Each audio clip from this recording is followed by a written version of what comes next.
Hi! Hello! నమస్తే. Welcome to Srinivas మీకు academy channel. ఈరోజు ఈ వీడియోలో మనం 2024 నుంచి 2026 జూన్ వరకు జరిగినటువంటి అన్ని రైల్వే ఎగ్జామ్స్‌లో అడిగినటువంటి జనరల్ సైన్స్ అండ్ బయాలజీలోని పీవైక్యూ యొక్క పార్ట్ 39 డిస్కస్ చేద్దాం. Let's get into hour video.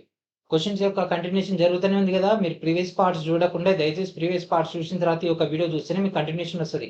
And దాంతో పాటు క్వెషన్ సాల్వింగ్ అనేది ఫాస్ట్‌గా చేయగలరు. అండ్ దాంతో పాటు వీడియోస్‌ని కేర్‌ఫుల్‌గా వినండి. ఒక 2, 3 నిమిషాలు చూసి పక్కకెళ్ళిపోతే ఏమైతది అంటే మీకు కంటిన్యూయేషన్ మిస్ అయితది. మీరు ఫాస్ట్ ఫార్వర్డ్‌లో పెట్టుకుంటే ప్రాబ్లమ్ ఏమైతదంటే మనం వీడియో ఎక్స్‌ప్లనేషన్‌లో ఏదైతే పాయింట్స్ వాయిస్ ఓవర్ ద్వారా చెప్తామో అవి మీకు మిస్ అయిపోతారు. తర్వాత మీరు ఎగ్జామ్‌లో అదే పాయింట్ రావచ్చు. ఎగ్జామ్‌లో క్వెషన్‌లో కాకుండా నేను వాయిస్ ఓవర్ ద్వారా చెప్పిన పాయింటే మీకిక్కడ క్వెషన్‌లో కనిపించొచ్చు. అప్పుడేమైతది? ఇక్కడ వినకపోవడం వల్ల ఎగ్జామ్‌లో ఆన్సర్ చేయలేరు. కాబట్టి ప్రతి పాయింట్‌ని కూడా వినండి. ఓకే. అండ్ దాంతో పాటు వీడియోని చివరి వరకు చూడండి. ఏం చేయాలి అంటే వీడియోని లైక్ చేసి ఛానల్‌ని ఇంకా సబ్స్క్రైబ్ చేయకుండా వెంటనే సబ్స్క్రైబ్ చేయండి. సబ్స్క్రైబ్ చేస్తే ఏందంటే మాకు కౌంట్ పెరుగుతది. అండ్ దాంతో పాటు మీకు వీడియోస్ అన్నీ కూడా ఫాస్ట్‌గా వచ్చేస్తాయి. ఎందుకంటే యూట్యూబ్ అల్గారిథంలు ఏం చేసిండు? సబ్స్క్రైబ్ చేయకపోయినా, లైక్ చేయకపోయినా వీడియోస్ ముందరకు పుష్ అవ్వట్లేదు. అండ్ అసలే రీచ్ తక్కువ వస్తున్నాయి. ఇంకా ఇట్లనే తక్కువైతే మాత్రం డైరెక్ట్ ఈ వీడియోస్ అన్ని కూడా బంద్ చేసే ప్రయత్నం చేయాలి. ఇంకంతే. ఓకే. సో యాప్‌ని అయితే ఇన్‌స్టాల్ చేసుకోండి. ఒకవేళ యూట్యూబ్‌లో రాకపోయినా యాప్‌లో అయితే వీడియోస్ అయితే అవైలబిలిటీలో ఉంటాయి. And our first question in this video, which of the following simple permanent tissues have its cell walls lignified? So ఇక్కడ ఏమన్నాడండి, దిగువ పేర్కొన్న ఏ సరళమైనటువంటి శాశ్వత కణజాలాల యొక్క కణపుట్యాలు లిగ్నిఫై చేయబడి ఉండడం జరుగుతుంది. ఓకేనా? లిగ్నిఫైడ్ కనుక తీసుకున్నట్లయితే స్థూల కోణం, మృదు, దృఢ, పోషకం. సో దీంట్లో ఏముంటదండి, సంక్లిష్టమైనటువంటిది ఫ్లోయం అండి. ఇక్కడ అడిగింది సరళమైనటువంటిది అంటే సింపుల్ టిష్యూస్, ఇదేమో కాంప్లెక్స్ కాబట్టి మన యొక్క ఆన్సర్ కాదు. సో సింపుల్ దాంట్లో తీసుకుంటే ఈ 3 వస్తాయి. ఏంటి? స్థూల కోణము, మృదు, దృఢ కణజాలం. ఓకే. సో ఇక్కడ కణగోడలని మనకి ఎట్లుంటాయి? లిగ్నిఫై ఉంటాయి. సో లిగ్నిఫై ఉండేటటువంటి డేటా గనక తీసుకుంటే అది స్క్లెరెంకైమా. స్క్లెరెంకైమా అంటే దృఢ కణజాలం. దీంట్లో మృత కణజాలాలు, మృత కణాలు ఎక్కువగా ఉంటాయి. అంటే ఒక చనిపోయినటువంటి కణాలు కలిగి ఉన్నటువంటి డేటానే మనకిక్కడ సరళ శాశ్వత కణజాలమే మనకి ఒక స్క్లెరెంకైమా అంటే దృఢ కణజాలం. ఇదేం చేస్తుందంటే మొక్క యొక్క భాగాలకి యాంత్రిక మద్దతును అండ్ దాంతో పాటు దృఢత్వాన్ని అందించడం జరుగుతుంది. ఓకే. అండ్ అదేవిధంగా 2026 అప్డేటెడ్ అయినటువంటి ఎన్‌సీఈఆర్‌టీ 9వ తరగతి తెలుగు మీడియం పాఠ్య పుస్తకం మన యొక్క ఛానల్ ద్వారా మీకైతే ప్రొవైడ్ చేయడం జరుగుతుంది. వీడియో డిస్క్రిప్షన్‌లో ఉన్నటువంటి శ్రీనివాస్ మీక్ యాప్ నుంచి లేదా మన యొక్క అఫీషియల్ వెబ్‌సైట్ అయినటువంటి srinivasmeek.classics.co.in నుంచి గ్యాదర్ చేసుకోండి. ఈ కింది వాటిలో ఏది మృదు కణజాలం రకానికి చెందింది? జలచర మొక్కల్లో ఉంటూ పెద్ద గాలి కుహరాలను కలిగి ఉంటూ తేలడానికి సహాయపడేది ఏది? ఓకే. సో ఇక్కడ ఏమన్నాడండి, జలచర మొక్కల్లో ఉండేది అండ్ దాంతో పాటు పెద్ద గాలి కుహరాలు కలిగి ఉండేటటువంటి దాన్ని మనం ఏమంటామంటే వాయుగత కణజాలం లేదా వాతాయుత కణజాలం అనేది అనడం జరుగుతుంది. వీటిని మనం ఎరెంకైమా అని అంటాం. ఓకేనా? ఇది మృదు కణజాలంలో భాగంగా. ఓకేనా? ఇది మృదు కణజాలానికి సంబంధించినటువంటి టైప్స్ లో ఇది కూడా ఒకటి.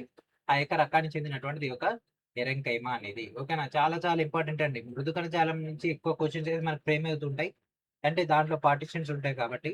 సో ఇది అతిపెద్ద గాలి కుహరాలు కలిగి ఉంటాయి. ఇది లైట్ వెయిట్ ఉంటది అండ్ దాంతో పాటు నీటిపై తేలుతూ ఉంటది కాబట్టి మనకి ఇక్కడ తామర పూలు గాని అట్లాంటివన్నీ తేలడానికి కూడా ఇది కారణం.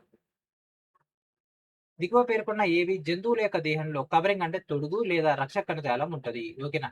సో ఏంటిదండి, నాడీ కణజాలం ఇది ఓన్లీ సిగ్నల్స్ ఫార్వర్డ్ చేయడానికి కంట్రోల్ చేస్తది కాబట్టి ఇది కాదు. మృదు కణజాలం ఇది మనకు డేటా స్టోర్ చేసుకోవడానికి కిరణజన్య సమయక్రియ వాటికి సంబంధించింది. అండ్ నెక్స్ట్ దృఢ కణజాలం స్క్లెరెంకైమా ఇది సపోర్ట్ ఇస్తది. సో ఇక్కడ మనకు కవరింగ్ అంటే రక్షణ లేదా రక్షక పాయింట్ ఆఫ్ వ్యూ తీసుకుంటే ఇది ఎపిథీలియల్ టిష్యూ. ఇక్కడ చూడండి, ఎపిథీలియల్ టిష్యూ దాంట్లో తీసుకుంటే outer covering of the body అంటే స్కిన్ లెక్క మనకిది బాహ్య పొర లెక్క ఉండడం జరుగుతుంది. ఓకేనా? That is option B, epithelial tissues. కాబట్టి ఉపరితల కణజాలాన్ని మనకి ఇక్కడ రక్షక కణజాలం లెక్క పనిచేయడం జరుగుతుంది. ఓకేనా? అండ్ అదేవిధంగా రైల్వే ఎన్విరాన్మెంట్ సంబంధించినటువంటి PVQ English and Telugu medium already మన యొక్క స్టోర్‌లో అందుబాటులో ఉంది. ప్రతి ఒక్కళ్ళు కూడా గ్యాదర్ చేసుకోండి. instamojo.com/శ్రీనివాస్ మీట్ నుంచి గ్యాదర్ చేసుకోండి. తెలుగు అండ్ ఇంగ్లీష్ మీడియంలో మీకోసం అందుబాటులో ఉంది. విభాజ్య కణజాలం యొక్క కణాలకు సంబంధించి ఈ కింది వాటిలో ఏది సత్యం? ఓకేనా? విభాజ్య కణజాలాలు అంటే ఒక మెరిస్టెమాటిక్ టిష్యూ సంబంధించినటువంటి డేటా. సో ఆప్షన్ చదవండి. ఓకేనా? సో ఫస్ట్ అసలు మ్యాటర్ చదువుదాం. ఒకసారి చదివిన తర్వాత దీని యొక్క డేటాలకు వెళ్ళిపోదాం. సో ఈ యొక్క మెరిస్టెమాటిక్ టిష్యూస్ యొక్క కణాలు గనక తీసుకుంటే ఇక్కడ అదే కదా సెల్స్ ఆఫ్ మెరిస్టెమాటిక్ టిష్యూ గురించి గనక తీసుకుంటే ఇది చిన్నగా ఉంటాయి. అండ్ సన్నని కణగోడలు ఉంటాయి. అండ్ దాంతో పాటు దీంట్లో ఒక ప్రామినెంట్ న్యూక్లియస్ ఉంటది. ఓకే. సో వదులుగా ప్యాక్ చేసి ఉంటాయా? కాదండి. ఇవి టైట్‌లీ ప్యాక్డ్. ఎట్లా ఉంటది? Tightly packed. కాబట్టి ఇది కాదు. దట్టమైన కణద్రవ్యము.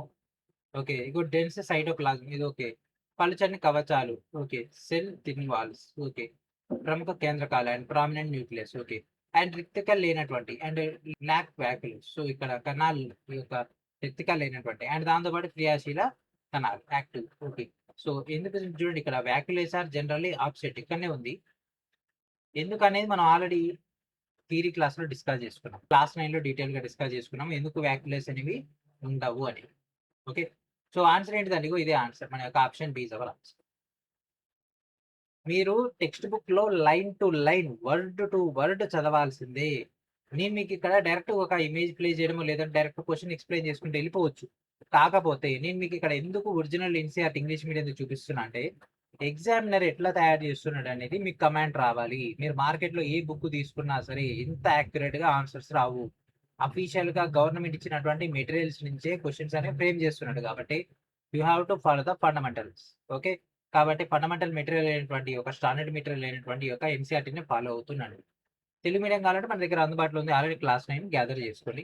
అండ్ దాంతో పాటు railway, computer, PVQ, English and Telugu medium already ఏం చేసినాం? మన యొక్క స్టోర్‌లో అందుబాటులో ఉంది. వెంటనే గ్యాదర్ చేసుకోండి. ఓకే.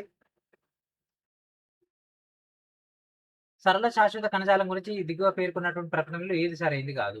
సరళ శాశ్వత కణజాలానికి సంబంధించి బాహ్య చర్మం కింద మనకు ఈ యొక్క ఫ్యూ లేయర్స్ ఆఫ్ డేటా ఉంటది. అంటే ఈ యొక్క కొన్ని త్వచాలను కలిగి ఉండడం జరుగుతుంది. ఆహార నిల్వ సరళ శాశ్వత కణజాలంలో ఉంటది. అండ్ దాంతో పాటు దృఢ కణజాలం అత్యంత సరళ శాశ్వత కణజాలము. అండ్ దాంతో పాటు సరళ శాశ్వత కణజాలం సాధారణంగా సజీవ కణాలతో ఉంటది. ఓకే. సో ఒకసారి మొత్తం చదవండి. మీకేం అర్థమైందో చెప్పండి. ఇక్కడ సరళ శాశ్వతమైనటువంటి కణజాలాల్లో ఏది ఇన్‌కరెక్ట్ అన్నట్టు. ఇది బాహ్య చర్మం కింద కొన్ని త్వచాలను కలిగి ఉంటది. ఈ యొక్క సింపుల్ పర్మనెంట్ టిష్యూస్. ఓకే. ఇది కరెక్టే. అండ్ దాంతో పాటు మనకిక్కడ ఏమన్నాడు? ఆహార నిల్వ అనేది సరళ శాశ్వత కణజాలంలో ఉంటది. ఇది పారెంకైమా చేస్తది. అంటే పారెంకైమా అనేది మృదు కణజాలం. ఇది ఈ యొక్క బాధ్యత తీసుకుంటది. సరళ శాశ్వత కణజాలం అనేది సజీవ కణాలతో నిండి ఉంటది. పారెంకైమా అనేది సరళ శాశ్వత కణజాలం కాబట్టి ఇది కూడా ఓకే. సో ఇక్కడ చూడండి దృఢ కణజాలం అనేది అత్యంత సరళ శాశ్వత కణజాలమా అంటే కాదు. ఎందుకు కాదు అంటే, ఈ యొక్క సరళ శాశ్వత కణజాలాల పాయింట్ ఆఫ్ వ్యూలో తీసుకుంటే మనకు మృదువుగా ఉండాలి, సజీవ కణాలుండాలి. కానీ దృఢ కణజాలం అంటే ఈ యొక్క స్క్లెరెంకైమా ఏదైతే ఉంటుందో, ఈ లిగ్నిన్‌తో కూడినటువంటి కణగోడలు కలిగి ఉంటది. ఇది చాలా దృఢంగా ఉంటది. దాంతో పాటు మొక్కకు మద్దతునిస్తూనే ఎక్కువగా మృత కణాలు కలిగి ఉండడం జరుగుతుంది. ఇక్కడ ఈ యొక్క సరళ డేటా గణన తీసుకుంటే ఎక్కువగా ఏముంటదండి? దట్ ఈస్ సజీవ కణాలతో నిండి ఉండడం జరుగుతుంది. ఏమో మృత కణాలతో నిండి ఉంటుంది కాబట్టి option C is our answer. Okay. So small variation తోటి క్వెషన్స్ ఫ్రేమ్ చేస్తుంటాడండి. అది మనం పీవైక్యూ సాల్వ్ చేస్తుంటే మనం నేర్చుకున్నటువంటి థియరీ ఇక్కడ ఎట్లా ఇంప్లిమెంటేషన్ అవుతుందని మనకు ఐడియా వస్తుంది. ఓకే. రక్తాన్ని సందాయ కణజాలం అంటారు. ఎందుకు? ఎందుకంటే సందాయ కణజాలం కాబట్టి. అంతే అంటారా? ఎందుకంటే ఒకసారి చూడండి ఆప్షన్ చూడండి. ఇది ఎముకలకు మద్దతు ఇస్తది. ఎముకలకు మద్దతు ఇవ్వదు. ఎందుకంటే లిగమెంటు, టెండాను అవి ఇస్తాయి. సో ఇది కాదు. శరీరం అంతటా పదార్థాన్ని కలుపుతుంది, రవాణా చేస్తుంది. ఓకే. బ్లడ్ అనేది సర్క్యులేషన్ చేస్తుంది. దాంతో పాటు ఈచ్ అండ్ ఎవరీ సెల్ కూడా ఆ యొక్క ఎనర్జీని ట్రాన్స్‌ఫర్ చేస్తుంది. ఇది ఓకే. నెక్స్ట్ ఎరుపు రంగులో ఉంటుంది. ఇది కూడా ఓకే. కాకపోతే ఇది సందాయ కణజాలం ఎరుపు రంగులో ఉంటుంది కాబట్టి సందాయ కణజాలం కాదు. కాబట్టి ఇది నాట్ సాటిస్ఫై. కేవలం కండరాల్లో మాత్రమే కనిపిస్తుంది. లేదండి. కండరాల్లో మాత్రమే కాదు. ఇది మనకు శరీరంలో రకరకాలైనటువంటి ప్రదేశాల్లో కనిపిస్తూనే ఉంటది. ఓకే. కాబట్టి ఆన్సర్ ఏంటిదండి? బోలో చెప్పాలి ఏంటిది? ఇగో ఇదే ఆన్సర్. ఎందుకంటే శరీరం అంతా పదార్థాన్ని కలుపుతుంది. కనెక్టివ్ అంటే ఏంటిది? ఒక పదార్థం ఇంకో పదార్థంతో కలిపేటటువంటి మీడియేషనే గదా! సో, ఇక్కడ రక్తం ఏం చేస్తది? ఇక్కడ ఆక్సిజన్ తీసుకెళ్తది, కార్బన్ డయాక్సైడ్‌ని తీసుకొస్తది, ఎనర్జీని ట్రాన్స్‌ఫర్ చేస్తది, ఏటీపీని తీసుకెళ్తది. చాలా పనులు చేస్తది. పదార్థం అంతా ఇది కలుపుతూ ఉంటది. కాబట్టి దట్ ఈస్ అవర్ ఆన్సర్. హార్మోన్‌లు, వ్యర్థ ఉత్పత్తులు ఏదైతే ఉంటాయో వాటన్నిటిని కూడా రవాణా చేయడం జరుగుతుంది. అండ్ మన యొక్క సోషల్ మీడియా ప్లాట్‌ఫార్మ్స్ అయినటువంటి వాట్సాప్, టెలిగ్రామ్, ఇన్‌స్టాగ్రామ్ అండ్ అరటైని రెగ్యులర్‌గా ఫాలో అవుతుండండి. అండ్ ఈ యొక్క రక్తంలో గనక తీసుకుంటే మనకు మొత్తం 100%లో ప్లాస్మా 55% ఉంటే రిమైనింగ్ అంతా 45% ఉంటది. దీంట్లో తెల్ల రక్త కణాలు, ఎర్ర రక్త కణాలు, రక్త ఫలకికలు ఇవన్నీ కూడా ఉండడం జరుగుతుంది. ఈ యొక్క 45లో. విభాజ్య కణజాలాలకు సంబంధించి కింది వాటిలో ఏది సరైంది కాదు. Incorrect about meristematic tissues. Okay. So ఇక్కడ చూడండి వాక్యులేస్ ఆర్ జనరల్లీ అబ్సెంట్. ఇందులో మెరిస్టెమాటిక్ టిష్యూస్‌లో. రిక్తికలు లేకపోవడం అనేది ఓకే. సో ఇది కరెక్టే. సన్నని కవచాలు ఇగో చూడండి. Thin walls. ఓకే. రిక్తికలు ఉండడం. రిక్తికలు ఉంటాయా? లెస్ అన్నాడు కదా! అబ్సెంట్ అన్నాడు కదా! కాబట్టి ఇది కాదు. సో ఇందులో తప్పుండదు ఇది. చురుగ్గా విభజించే కణాలంటారు. యెస్ ఇది కరెక్టే. సో మనకు ఆన్సర్ ఏంటిది? Option C is our answer. సరైనది కానటువంటిది రిక్తికలు ఉండడము. విభాజ్య కణజాలాల్లో రిక్తికలు ఉండవు. ఎందుకంటే రిక్తిక అనేది పెద్ద ప్లేస్ ఆక్యుపై చేస్తది. దాన్ని సెటప్ చేయాలంటే చాలా టైం పడుతుంది. కాబట్టి ఏం చేస్తారంటే రెక్టికల్ని రీప్లేస్ చేసేస్తారు. రిమైనింగ్ ప్రాసెస్ అంతా ఫాస్ట్గా అయిపోద్ది. ఎందుకంటే 50-90% రెక్టికే ఉంటుంది. ఎప్పుడైతే అది శాశ్వత కణజాలంగా మారుతుందో అప్పుడు అది నిమ్మలంగా రెక్టికం తయారు చేసుకుంటుంది. ఓకేనా? అప్పుడు అది రెక్టికం తయారు చేసుకుంటుంది. ఆ తర్వాత అది మనకు మృదు కణజాలం, దృఢ కణజాలం, స్థూలకోణ కణజాలం అట్లా మనకు ఆ యొక్క వివిధ విధులను నిర్వహించడం జరుగుతుంది. ఓకే. అండ్ అదేవిధంగా మనం డిస్కస్ చేసుకున్నటువంటి యొక్క గ్రూప్ డి సంబంధించినటువంటి general science PVQ English and Telugu medium already మన యొక్క స్టోర్‌లో అందుబాటులో ఉంది. గ్యాదర్ చేసుకోండి. కండర కణజాలంలో కదలికకు సంబంధించినటువంటి దాంట్లో ఏది కారణమవుతుంది? కండర కణజాలంలో కదలిక కనుక తీసుకుంటే డైరెక్ట్ పాయింట్ ఇది. ఈ యొక్క సంకోచ ప్రోటీన్‌లని ఉంటాయి. ఇది మనకు ఆ యొక్క కదలికకు కారణం అవ్వడం జరుగుతుంది. ఏం కారణం అవుతుందండి? సంకోచ ప్రోటీన్‌లనేవి మనకి ఇక్కడ ఆక్టిన్‌లు, మయోసిన్ లాంటి సంకోచ ప్రోటీన్‌లు ఈ యొక్క స్లైడింగ్ ఫిలమెంట్ మెకానిజం ద్వారా మనకి యొక్క కండరాల యొక్క సంకోచాన్ని అనుమతించడం జరుగుతుంది. ఈ యొక్క ప్రోటీన్‌ల మధ్య ఏటీపీ శక్తితో నడిచేటటువంటి క్రాస్ బ్రిడ్జ్ సైక్లింగ్ అనేటటువంటి ప్రాసెస్ ద్వారా ఈ యొక్క కండరాల తంతువులను తగ్గించడం జరుగుతుంది. శక్తిని, కదలికను ఉత్పత్తి చేస్తుంది. ఓకే. ఏ సంధాయ కణజాలం కీళ్ళ వద్ద ఎముక ఉపరితలాలను మృదువుగా చేస్తుంది మరియు చెవి మరియు శ్వాసనాళంలో ఉంటుంది. చెవి మరియు శ్వాసనాళంలో ఉంటూ అండ్ ఇది ఏం చేస్తుంది? మనకు ఆ యొక్క బోన్స్ కి నునుపుగా ఇచ్చేటటువంటి స్ట్రక్చర్ ఇచ్చేసి షాక్ అబ్జార్బేషన్ కి వాటిని మంచిగా సెట్ చేస్తుంది. అది ఏంటిది? కార్టిలేజ్ అంటే మృదులాస్థి.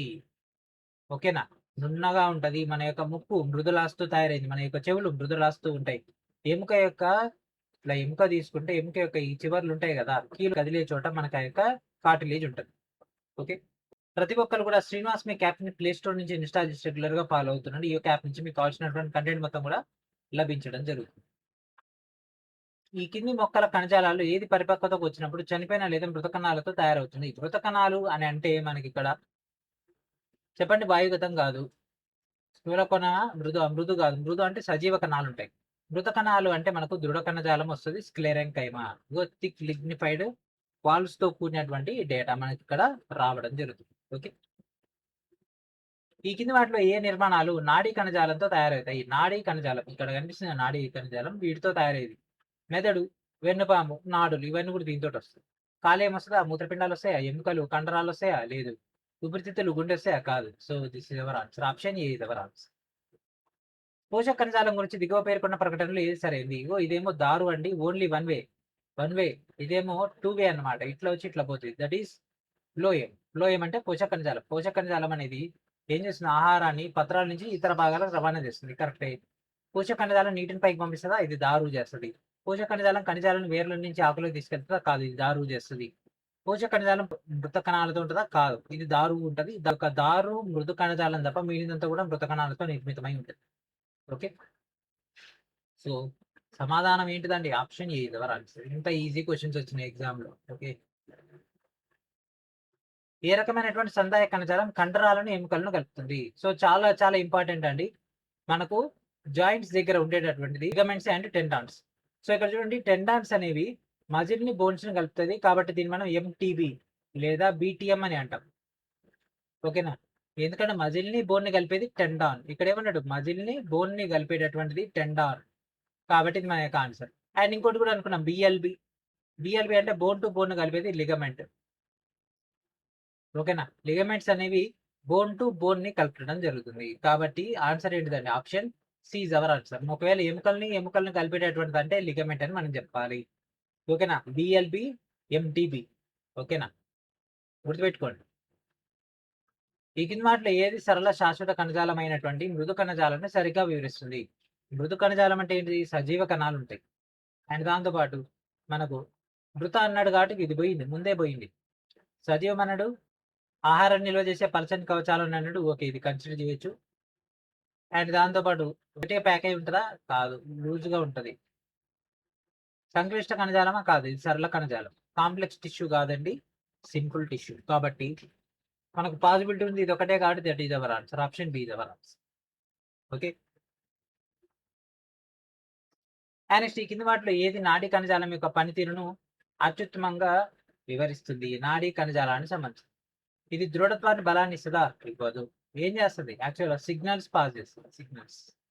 సమాచారాన్ని పంపిస్తది. దృఢత్వం కాదు. యాంత్రిక గాయం నుంచి అంతర్గత అవయవాలను రక్షిస్తదా? రక్షించదు. కొవ్వు రూపంలో ఉంటదా? ఉండదు. అండ్ ఇది సమాచారాన్ని ప్రసారం చేస్తుంది. సిగ్నల్స్. Transmit information. ఇన్ఫర్మేషన్ అనేది ట్రాన్స్మిట్ చేస్తుంది. కాబట్టి option D is our answer. ఈ కింది వాటిలో కణజాల రకం మరియు దాని యొక్క ఉదాహరణ యొక్క సరైనటువంటి జత ఏంటిది? ఉపకళా కణజాలం రక్తం. రక్తం అనేది కనెక్టివ్ టిష్యూ అండి. ఇక్కడ చూడండి, blood and bones are connective tissue. So ఇది ఉపకళా కణజాలం కాదు. రక్తం అనేది ఏంటిది? సంయోజక కణజాలం. కాబట్టి ఇది మన యొక్క ఆన్సర్ కాదు. నాడీ కణజాలం అనేది న్యూరాన్లకు సంబంధించింది. కండర కణజాలం దీనికి సంబంధించింది. అంటే ఈ రెండు కూడా తప్పే. సందాయ కణజాలం అంటే రక్తము. ఎస్, కనెక్టివ్ టిష్యూస్ అనేవి మనకి ఇక్కడ బ్లడ్ అవుతుంది. కాబట్టి this is our answer. Next ఎగ్జామ్లో ఏం చేస్తాడు? ఈడ బోన్ పెట్టేస్తాడు. బోన్స్ అని పెట్టేస్తాడు. సార్ మీరు చెప్పలేదు అని అనొద్దు. ఓకే, బోన్స్ అని ఇచ్చేసిండు. మీరేమో ప్రీవియస్ క్లాస్లో అంటే ప్రీవియస్ క్వశ్చన్స్లో బ్లడ్ అని ఇచ్చిండు, కానీ బోన్స్ అని ఇచ్చిండు. అంటే బోత్ ఆర్ మనకు కనెక్టివ్ టిష్యూస్. మొక్క మరియు జంతు కణజాలాల మధ్య తేడాను ఈ కింది ప్రకటన ఏది సరిగ్గా వివరిస్తుంది? మొక్క కణజాలం జంతు కణజాలం మధ్య తేడా చెప్పండి. మనం ఆల్రెడీ దీని గురించి ప్రీవియస్ పార్ట్లో డీటెయిల్గా డిస్కస్ చేసుకున్నాము. ఓకే, సో జంతు కణాలు మృతమైనయా? కాదు. జంతు కణాలు సజీవమైనవి. ఎందుకంటే చలనం చేస్తాయి. చలనం చేసేటప్పుడు సజీవంగా ఉంటేనే శరీరం కదులుతుంది. మృతంగా ఉంటే ఏమైంది? గట్టిగా ఒక రాయి. మృత కణజాలం అంటే జస్ట్ లైక్ రాయి. మీరు చెట్టు బెరడు తీసుకోండి. చెట్టు బెరడు ఎట్లుంటది? ఒక రాయి లెక్కే ఉంటది కదా, గట్టిగా. ఇట్లా ఇరిస్తే ఇరిగిపోద్ది. ఇట్లా మెత్తగా ఉంటదా? ఉండదు కదా. కాబట్టి ఇది కాదు. వృక్ష కణాలు సజీవ కణాలు ఎక్కువగా ఉంటాయా? ఉండవు. మృత కణజాలాలు ఎక్కువగా ఉంటాయి. ఎందుకంటే 90% చచ్చిపోయినటువంటి ఆ యొక్క కణాలు ఉంటాయి కాబట్టి తక్కువ ఎనర్జీని తీసుకుంటది అది. ఈ యొక్క జీవులకి ఏంటంటే సజీవ కణాలు ఎక్కువ ఉంటాయి కాబట్టి, సజీవ కణం అంటే ఏంటిది? బతుకున్నటువంటిది. దానికి ఎక్కువ ఎనర్జీ కావాలి, ఏటీపీ కావాలి. దాంతో పాటు దాంట్లో వేస్టేజెస్ తీసుకెళ్ళాలి. పెద్ద తలకాయ నొప్పి ఇదంతా. వృక్ష కణజాలాలకి మృత సహాయక కణాలు ఉంటాయి. ఓకే, ఇది కరెక్టే. జంతువులు ఎక్కువగా సజీవంగా ఉంటాయి. ఇది ఓకే. జంతువు రెండిట్లో కూడా సమానంగా ఎదుగుదల ఉంటుందా? ఉండదు. ఇక్కడ చూడండి, ఇప్పుడు చెట్టు ఒక 100 మీటర్లు ఎదిగింది అనుకోండి. 100 మీటర్లు పైకి ఎదిగింది అంటే పెరిగింది. మరి ఒక మనిషి 100 మీటర్లు ఎత్తు పెరుగుతాడా? ఒక కుక్క పెరుగుద్దా? ఓ నక్క పెరుగుద్దా? అంటే మీరు అనొచ్చు, సార్ డైనోసార్ పెరుగుద్ది కదా. డైనోసార్ ఓకే, డైనోసార్ పెరుగుద్ది కదా అంటే మనం డైనోసార్ కంటే కూడా ఎక్కుతున్నటువంటి చెట్లను మనం చూసాం. ఓకే, సో రెండు ఒకే తీరుగా పెరగవు. వృక్ష కణజాలాలకు ఎటువంటి సహాయ నిర్మాణం ఉండదు. జంతువులు లేదు. ఇది కూడా కాదు. ఇగో సజీవ కణజాలాలు ఉంటాయి కానీ ఇక్కడ ఉండవని అన్నాడు. సో ఆన్సర్ ఏంటిది? Option B is our answer. ఉపకళా కణజాలం గురించి దిగువ పేర్కొన్నటువంటి దాంట్లో ఏది సరైనది? ఉపకళా కణజాలం అనేది మనకు outer covering of the body అంటే మేజర్ గా బయట మనకు రక్షణ కల్పిస్తుంది. అటువంటి ఆప్షన్స్ ఏముండే? ఏం చేస్తుంది? సంరక్షణాత్మక కవచాన్ని ఏర్పరుస్తుంది. పదార్థ మార్పిడిని నియంత్రిస్తుంది. ఎస్, ఇక్కడ చూడండి, ఇవి చాలా దగ్గరగా ఉంటాయి. అండ్ దాంతోపాటు ఇవి ఏం చేస్తాయి? రక్షణ అందించడం జరుగుతుంది. పదార్థాల యొక్క మార్పిడిని అంటే ఎక్స్చేంజ్ అనేది నియంత్రిస్తుంది. కాబట్టి ఇది ఓకే. పెద్ద కణాంతర గాలీలు ఉంటాయా? పెద్ద కణాంతర ఖాళీలు ఉంటాయా? లేదు. Very little space closely packed. So ఇది కాదు. పదార్థాల మార్పిడిలో ఎటువంటి పాత్ర పోషించదు. నిజానికి ఇది పాత్ర పోషిస్తుంది కాబట్టి ఇది కూడా కాదు. ఎముకలు కండరాలను కలుపుతుందా? కాదు. సో ఇది మన కాన్సెప్ట్. ఎముకలను కండరాలను కలిపేది ఏంటిదండి? ఎంటీబీ. ఎంటీబీ మజిల్స్ బోన్స్ రెండు వస్తే ఏంది? టెండాన్. నెక్స్ట్, జంతువుల్లో ఉపకళా కణజాలం యొక్క ప్రధాన విధి ఏమిటి? ఓకేనా, ఉపకళా కణజాలం యొక్క ప్రధాన విధి. సో ఈ ఉపకళా కణజాలం కన్నా తీసుకునేది outer covering of the body. ఓకేనా, సో అవయవాలు కుహరాలను కప్పి ఉంచుతుంది, రక్షణ కలిగిస్తుంది. ఎస్, ఇది కరెక్టే. యాంత్రిక మద్దతు ఇస్తుందా? కాదు. కండరాలు ఎముకలను కలుపుతుంది, ఇది టెండాన్ కలుపుతుంది కాబట్టి ఇది కాదు. హార్మోన్లను రవాణా చేస్తుందా? వాయువులు కాదు, ఇది కాదు. సో ఆన్సర్ ఇది option A is our answer. ముఖం మీద చర్మం ప్రాథమికంగా ఏ ఉపకళా కణజాలంతో తయారవుతుంది? సో యాక్చువల్ లేటెస్ట్ దాంట్లో మనకి ఇంత డీటెయిల్డ్గా లేదు. సో పాత ఎన్సీఆర్టీలు ఇది ఉంది కాబట్టి మనం పాత ఎన్సీఆర్టీని ఉపయోగించుకుంటే మనం చూడండి, చర్మాన్ని మనకి దేనితో తయారవుతుంటుంది? స్థరిత శల్కల ఉపకళా కణజాలం అని అంటారు. ఏంటిది? శరీరానికి రక్షణ ఇచ్చేటటువంటి చర్మం కూడా ఈ యొక్క ఉపకళా కణజాలంతో తయారవుతుంది. సో ఇందులో మనకు అనేక పొరలు ఉంటాయి. సో దీన్ని మనం స్థరిత శల్కల ఉపకళ అంటాం. సో స్థరిత శల్కల ఉపకళ అంటే మనకి ఇక్కడ squamous. Option D is our answer. సంక్లిష్ట శాశ్వత కణజాలాల నిర్వచనానికి సంబంధించి కింద వాటిలో ఏది సరైంది? సంక్లిష్ట శాశ్వత కణజాలాలు అంటే రెండే ఉంటాయండి. ఏంటిది అది? దారు మరియు పోషకము. అవి ఏం చేస్తాయి? సంక్లిష్టం అంటే ఏంటిది? వివిధ రకాలైనటువంటి కణాలతో తయారై ఉంటాయి. ఒకే విధమైనటువంటి పనులు చేస్తాయా? ఒకే విధమైనటువంటి పనులు చేయవు. ఒకటేమో నీటిని తీసుకెళ్తది. ఇంకోటేమో ఆహారాన్ని తీసుకెళ్తది. విభిన్న రకాలైనటువంటి కణాలతో ఏర్పడతాయి. విభిన్న పనులను చేస్తాయి. యెస్. ఇది కరెక్టే. లేదు. సరళమైనటువంటి శాశ్వత కణజాలాలతో సంక్లిష్టమైనవి ఏర్పడవు. ఇక్కడ వివిధ రకాలైనటువంటి డేటా. ఇక్కడ మృదు కణజాలం వేరే, నాళాలు వేరే, రంధ్రాలు వేరే, సహకణాలు వేరే. ఇక్కడ చూడండి, ఇక్కడ ఈ తంతువులు వేరే, ఇయన్నీ దీని దానికి సపరేట్. ఒకే విధమైనటువంటి కణాలతో ఏర్పడవండి. వేరు వేరు రకాలైనటువంటి కణాలతో ఏర్పడతాయి కాబట్టి this is our answer. Option D is our answer. దిగువ శరీర భాగాలను వాటిలో కనిపించినటువంటి ఉపకళా కణజాలాల యొక్క రకాలతో జత చేయండి. ఓకే. సో ఘనాకార ఉపకళా కణజాలం కనుక తీసుకుంటే మూత్రనాళాల్లో మనకు కనిపిస్తుంది. సో మూత్రనాళాల్లో ఏంటిది ఘనాకారం అంటే ఏ2 ఎక్కడుంది? ఇక్కడుంది, ఇక్కడ ఉంది. అంటే 2 ఆప్షన్స్ పోయినాయి. ఇక నెక్స్ట్, శరీరానికి రక్షణ ఇచ్చేటటువంటి చర్మం కూడా ఉపకళా కణజాలంతో ఉంటది. ఇది దేన్ని అంటారు? హరిత శల్కల ఉపకళా కణజాలం. హరిత శల్కల ఉపకళా కణజాలం ఇది. ఇది చర్మం యొక్క ఉపరితలం మీద ఉంటుంది. ఇక మిగిలినది ఇదే answer. A2, B1, C4, D. ఊపిరితిత్తుల యొక్క వాయుగుణుల్లో సరళ శల్కల ఉపకళా కణజాలం ఉంటది. చర్మంలోనేమో స్థరితం ఉంటది. దీనిలోనేమో సరళం ఉంటది. సో శ్వాసనాళాల యొక్క లైనింగ్ లో కన్నా తీసుకుని మనకు శైలికాయుతమైనటువంటి స్తంభాకార ఉపకళా కణజాలం ఉంటుంది. కాబట్టి ఇది structure. So answer option A is our answer. కాండ మరియు టెండెంట్స్ వంటి మొక్కల భాగాలకు యాంత్రిక మద్దతు మరియు వశ్యతను అందించేటటువంటి సరళ శాశ్వత కణజాలం ఏమిటి? సో మనకి ఇక్కడ అనడానికి అంటే వశ్యతను కలిగించి యాంత్రిక ఆధారాన్ని ఇచ్చేటటువంటిది ఈ యొక్క కొలెంకైమా లేదా దీన్ని మనం స్థూల కోణ కణజాలం అని అంటాం. So option A is our answer. మొత్తం టెక్స్ట్ బుక్ ఏనండి, వేరేది ఏం లేదు, మొత్తం text book. Line to line మనం చదువుకోవాలి, అక్షరం చదువుకోవాలి, గుర్తుపెట్టుకోవాలి. మూత్రనాళాలు మరియు లాలాజల గ్రంథుల యొక్క నాళాల యొక్క పొరలు ఏర్పరిచేటటువంటి ఉపకళా కణజాలం మీ కింది వాటిలో ఏది? లాలాజల గ్రంథులు, మూత్రనాళాలు ఇక్కడ కనిపిస్తున్నాయి. ఎన్నిటి? ఘనాకార ఉపకళా కణజాలం. Answer option C is our answer. విభాజ్య కణజాలాలు ఒక నిర్దిష్ట ప్రాంతంలో మాత్రమే కనిపిస్తాయి. స్థానం ఆధారంగా విభాజ్య కణజాల రకం కానిది ఏంది? సో అగ్ర విభాజ్యము, మధ్యస్థ విభాజ్యము, పార్శ్వ విభాజ్యం. అగ్రం, మధ్యస్థం, పార్శ్వం ఉంది. మరి బేసల్ అనేది ఉందా? లేదు. కాబట్టి this is our answer. Option A is our answer. జంతువులు తమ యొక్క పరిసరాల్లో మార్పులకు వేగంగా ప్రతిస్పందించడానికి ఏ కణజాలం లేదా ఏ కణజాలాలు సహాయపడతాయి? సో వేగంగా ప్రతిస్పందించాలంటే ఫస్ట్ వాటి సిగ్నల్ రావాలి, దాంతోపాటు వాటిలో మూమెంట్ రావాలి. ఈ రెండు వస్తే పని అయింది. నాడీ ప్రేరణలు అంటే నాడీ ఇంపల్సెస్ అండ్ దాంతోపాటు కంట్రోల్ కణజాలం కలిసి పనిచేయాలి. ఇక్కడ చూడండి, the musculo skeleton system functions under the control of nervous system. Muscles pull on bones to produce movement రావాలి అంటే మజిల్స్ బోన్స్ ని కదిలించాలి. అండ్ మనకి ఒక బోన్స్ కదిలించాలి అని అంటే మజిల్స్ వర్క్ అవ్వాలంటే నర్వస్ సిస్టమ్ పనిచేయాలి. కాబట్టి ఇదే answer. Option A is our answer. మానవ శరీరంలో కండర కణజాలం యొక్క ప్రధాన పని ఏంటి? కండర కణజాలం ఏం చేస్తుంది చెప్పండి? చదవాలండి, ఫాస్ట్గా చదవాలి. ఏం చేస్తుంది? అవయవాల మధ్య ప్రేరణలు పంపిస్తుందా? ఇది నాడీ కణజాలం చేస్తుంది. కాబట్టి ఫస్ట్ ఇది కాదు. నిర్మాణాత్మక మద్దతు ఇస్తుందా? కాదు, ఇది కూడా కాదు. సంకోచించడం మరియు నిశ్చల స్థితి తీసుకోవడం ద్వారా చలనాన్ని ఉత్పత్తి చేస్తుంది. అంటే ఇది కాంట్రాక్ట్ అవుతుంది, తర్వాత రిలాక్స్ అవుతుంది. దానివల్ల ఇక్కడ మనకు మూమెంట్ అయితే వస్తుంది. ఇది కరెక్టే. శక్తి నిల్వ చేస్తుందా? కాదు. మెయింటైన్ చేయదు ఇది. సో ఇది answer. Option C is our answer. ఈ కింది వాటిలో ఉపకళా కణజాలం యొక్క లక్షణం కానిది ఏంది? ఉపకళా కణజాలం యొక్క లక్షణమే కాదంట. ఓకే. సో ఉపకళా కణజాలం గురించి కన్నా తీసుకుంటే ఇక్కడ మనం డేటా ఇచ్చేసాం. ఇక్కడ ఏంటి? ఉపకళా కణజాలంలో కణాలు దగ్గరగా అమరి ఉంటాయి. సో ఇక్కడ నుండి కణాలు వదులుగా అమర్చబడి ఉంటాయంట. దూరం ఉంటాయా? కాదు. కాబట్టి ఇది మన యొక్క ఆన్సర్. ఇక్కడ చూడండి, ఉపకళా కణజాలానికి సంబంధించి అది కూరలను కప్పి ఉంటది. కప్పి ఉండడానికి ఒక షీట్ ని తీసుకుంటది. అండ్ చర్మం, మూత్రనాళాలు, దాంతోపాటు ఈ యొక్క డేటా ఇచ్చేసాం. ఇక్కడ చూడండి, ఇక్కడ ఊపిరితిత్తులు, వాయుగణులు, వీటిలో ఇదంతా కూడా ఉండడం జరుగుతుంది. అంతరకణ ఖాళీలు ఉండవు.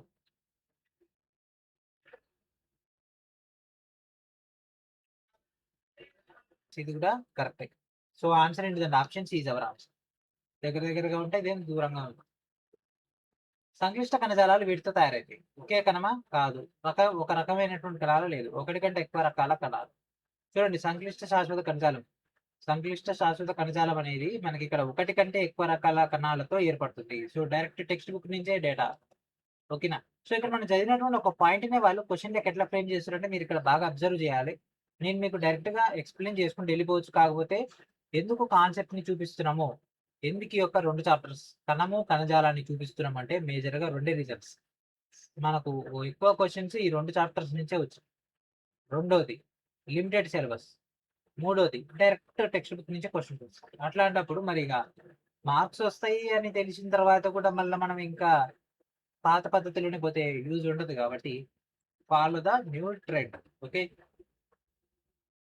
ఒక తక్కువ గాఢత కలిగినటువంటి అంటే హైపోటోనిక్ ద్రావణంలో మొక్క కణజాలాలతో పోలిస్తే జంతు కణజాలాల కొరకు దిగువ పేర్కొన్న ప్రకటనలు ఏది సరైంది? సో ఇక్కడ ఏమన్నాడు? హైపోటోనిక్ అన్నాడు. ఏమన్నాడండి? హైపోటోనిక్. సో ఇది హైపోటోనిక్ సొల్యూషన్. సో దీంట్లో ఏం తీసుకుండు? జంతు కణజాలం తీసుకుండు. జంతు కణాలను తీసుకుంటే అంటే జంతు కణజాలాన్ని తీసుకుంటే ఇది నీటిని పీల్చుకొని బాగా ఉబ్బుతది. వీటికి బాహ్య కవచం లేదు కాబట్టి పేలిపోవచ్చు. సో బాహ్య కవచం లేకుండా ఉంటుంది కాబట్టి ఇది విచ్ఛిన్నమయ్యే అవకాశం ఎక్కువగా ఉంటుంది. ఇక్కడ చూడండి ఎట్లా ఉబ్బిందో. మొత్తం ఇట్లా లావుగా ఉబ్బినాయి కదా! కాబట్టి వేరే. అదే వృక్ష కణాలకైతే ఆటోమేటిక్‌గా మనకేముంటది? ఆ యొక్క ఔటర్ లేయర్ అనేది ఒక ప్రొటెక్టివ్ లేయర్ ఉంటుంది. దాన్నేమంటాం? సెల్ వాల్ అని అంటాం. అది మనకు ఈ యొక్క ఉబ్బకుండా కాపాడుతది. ఈ కింది వాటిలో కణజాలం కానిది ఏది? ఎర్ర రక్త కణాలు, కండరాలు, రక్తము, నాడులు. రక్తం అనేది సందాయక కణజాలం లేదా సంయోజక కణజాలం. నాడులనేవి నాడీ కణజాలం. కండరాలనేవి కండర కణజాలం.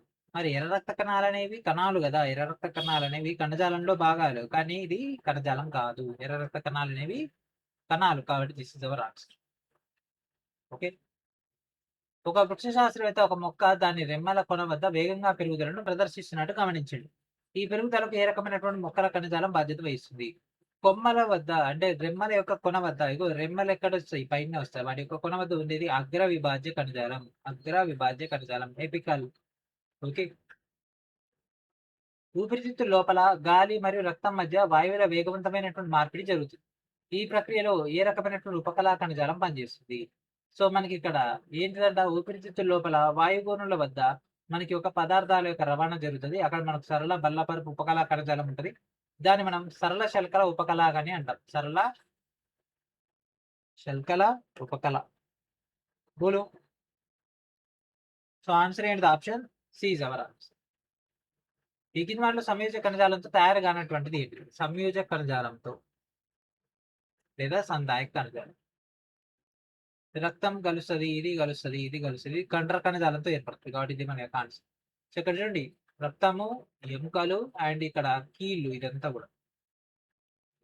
కండర కణజాలం జంతువుల్లో కదలికను ఉత్పత్తి చేయడానికి వీలు కల్పించేటటువంటి లక్షణం ఏమిటి? లక్షణం. ఇదే వీడియోలో మనకు ప్రీవియస్‌గా వచ్చింది ఏందది? సంకోచ ప్రోటీన్‌ల యొక్క ఉనికి వల్ల ఆ యొక్క జంతువుల్లో కదలికను ఉత్పత్తి చేయడానికి ఒక సంకోచ ప్రోటీన్‌లు బాధ్యత వహిస్తాయి. ఆక్టిన్‌లు, మయోసిన్ అనేటటువంటి ఇక్కడ కదలికను ఉత్పత్తి చేయడం జరుగుతుంది. మొక్కల్లో ఆకుల్లో తయారైనటువంటి ఆహారం డాష్ అని పిలువబడేటటువంటి సంక్లిష్ట కణజాలం ద్వారా ఇతర భాగాలకు రవాణా చేయబడుతుంది. ఓకేనా? మొక్కల్లో ఆకుల్లో తయారైనటువంటి ఆహారం. సో చెప్పండి. ఎన్ని సార్లు చెప్పినా ఆహారం అని అంటే మనకు గుర్తుకు రావాల్సింది పోషక కణజాలం అంటే ఫ్లోయం. ఇమేజ్ కూడా క్లియర్ కనిపిస్తుంది కదా! ఓకే. ఇన్ని సార్లు చెప్పిన తర్వాత ఇప్పటికే 100 క్వెషన్‌లు డిస్కస్ చేసుకున్నాం. దానికంటే ముందు 2 వీడియోలలో డీటెయిల్‌గా థియరీ అంతా డిస్కస్ చేసుకున్నాం. మళ్ళా మర్చిపోయి అన్నా, ఏమో అన్నా అని అంటే మాత్రం మనం ఏం చేయలేమిగ. ఇంత డీటెయిల్డ్‌గా ఒక క్వెషన్ ఒక్కసారి వస్తే నిజమే. ఒక్కసారి అంటే ఏం గుర్తుపెట్టుకుంటారు క్యాండిడేట్స్ అనుకోవచ్చు. 2 సార్లు అంటే సరే పోనీ, 3 సార్లు అంటే అరే వస్తనే ఉన్నాయి. ఇయ్యే ఉన్నాయే తిప్పి తిప్పి కొడితే 200 పాయింట్లుగా 100 పాయింట్లు కూడా లేవు. 50 పాయింట్లు కూడా లేవు దీంట్లో నిజం చెప్పాలంటే. చిన్న టాపిక్ ఇది. అంతర్గత అవయవాలకు మద్దతు ఇవ్వడానికి ఏ సంధాయక కణజాలం? ఇంగ మళ్ళా అదే. అంతర్గత అవయవాలకు మద్దతు ఇవ్వాలి అంటే స్ట్రక్చర్ అనేది కావాలి. ఓకే. ఏంటి చెప్పండి? ఏరియోలార్ సంయోజక కణజాలము. సో, ఇందులో మనకు శరీర అంతర్భాగాలకు ఆధారాన్ని ఇస్తూ కణజాలాల మరమ్మతుకు సహాయపడుతుంది. ఏంటిదది? ఏరియోలార్ కణజాలము. ఓకే. ఇది ఎక్కడుంటది? చర్మానికి, కండరాలకు మధ్య, రక్తనాళము, నాడీ కణాల చుట్టూ, ఎముక మధ్యలో మనకిది ఉంటది. అవయవాల అంతర్భాగాల్లో గూడా ఇది ఖాళీ ప్రదేశాన్ని నింపుతది. కాబట్టి this is our answer. Option A is our answer. మొక్కల్లో ఆహారాన్ని రవాణా చేసేటటువంటి సంక్లిష్ట కణజాలాన్ని డాష్ అంటారు. ఆహారం రవాణా చేసేటటువంటి దాన్ని ఏమంటారండి? పోషక కణజాలం అని అంటారు. ఇంగా ఉన్నది ఇదొకటే కాబట్టి ఇదే మన యొక్క ఆన్సర్. ఇక్కడ చాలని నాళాలు మరియు ఇక్కడ సహకణాలు లాంటి జీవకణాలు కలిగి ఉంటాయి. మొక్కల్లోని ఆహారాన్ని నిర్వహించినటువంటి సంక్లిష్ట కణజాలంలో ఏ భాగం గొట్టపు ఆకారంలో ఉంటుంది? మరి ఇది రంధ్రాలు కలిగినటువంటి కవచాలను కలిగి ఉంటది. సో, ఇది మనకేంటిదండి? చెప్పండి. చాలని నాళాలున్నాయి. చాలని పలక ఉందా? సహకణాలున్నాయి. చాలని రంధ్రాలు, పోషక మృదు కణజాలం. చెప్పండి ఆన్సర్ ఏమైతది? మనకేమన్నాడు? గొట్టం అన్నాడు. సో, ఇక్కడ గొట్టం అంటే ఇగో ఈ చీడికే కదా! ఇదేగా గొట్టం. గొట్టం అంటే చాలని నాళం. ఇదే మన యొక్క ఆన్సర్. ఉపకళా కణజాలాలకు వాటి కణాల మధ్య ఎందుకు తక్కువ స్థలం ఉంటుంది? ఎందుకంటే అవి దగ్గరగా అమరి ఉంటాయి కాబట్టి. ఓకే. మరి ఎందుకు? అవి పదార్థాల యొక్క పారగమ్యతను నియంత్రించేటటువంటి అడ్డంకిని సృష్టించడానికా? వేగవంతమైనటువంటి రక్త ప్రవాహాన్ని నిర్వహించడానికా? సిగ్నల్స్ పంపడానికైతే కాదు. ఎందుకంటే దానికి నాడీ కణం ఆల్రెడీ మనకు అరేంజ్ చేసి ఉండడం జరిగింది. కండరాల యొక్క కదలికను సులభతరం చేస్తదా? కాదు. సో, ఎందుకు?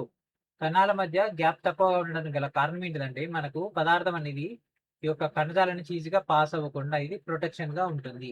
ఎందుకంటే ఉపకళా కణజాలం అనేది ఇది కప్పి ఉంచేటటువంటి రక్షణ ఇచ్చే కణజాలం కదా! కాబట్టి ఇదే మన యొక్క answer. Option C is our answer. So, ఇక్కడితోటి మనకు సక్సెస్‌ఫుల్‌గా 110 క్వెషన్స్ అయితే కంప్లీట్ అయిపోయాయి. నెక్స్ట్ వీడియోలో 111 కాంచి స్టార్ట్ చేద్దాం. ఓకేనా? సో, ప్రతి ఒక్కళ్ళు కూడా ఈ యొక్క వీడియోని ప్రాపర్‌గా విన్నారని అనుకుంటున్నా. వినకుంటే మళ్ళొకసారి వినండి.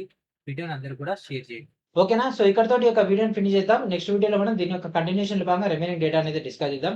అండ్ దాంతో పాటు ప్రతి ఒక్కళ్ళు కూడా మన యొక్క శ్రీనివాస్ మేక్ యాప్ ద్వారా ప్రొవైడ్ చేస్తున్నటువంటి railway NTPC and group D foundation కోర్స్‌లో జాయిన్ అవ్వండి. సో, దీంట్లో మీకు ఎన్‌టీపీసీకి సంబంధించినటువంటి డేటాతో పాటు గ్రూప్ డి అప్డేటెడ్ డేటా మొత్తం కూడా మీకు ఇక్కడ ఇంక్లూడ్ అయ్యి రావడం జరుగుతుంది. అండ్ దాంతో పాటు లేటెస్ట్ ఎన్‌సీఈఆర్‌టీ డేటాతో పాటు మరి ఇంకెన్నో ఇంపార్టెంట్ అయినటువంటి అప్డేటెడ్ కంటెంట్ అనేది మీకు ఇక్కడ as per the latest syllabus ప్రకారంగా అందుబాటులో రావడం జరుగుతుంది. మరి ఇంకెందుకు ఆలస్యం ప్రతి ఒక్కరు కూడా ఈ యొక్క కోర్సులో జాయిన్ అవ్వండి. అండ్ దాంతో పాటు మన యొక్క ఛానల్స్ అయినటువంటి శ్రీనివాస్ మిక్ ఛానల్‌ని, శ్రీనివాస్ మిక్ అకాడమీ ఛానల్‌ని సబ్స్క్రైబ్ చేసి రెగ్యులర్‌గా ఫాలో అవుతున్నట్లయితే మీకు అప్డేట్స్ అనేవి మినిట్ టు మినిట్ అయితే రావడం జరుగుతుంది. All the very best all the candidates and thank friends. Thank for watching.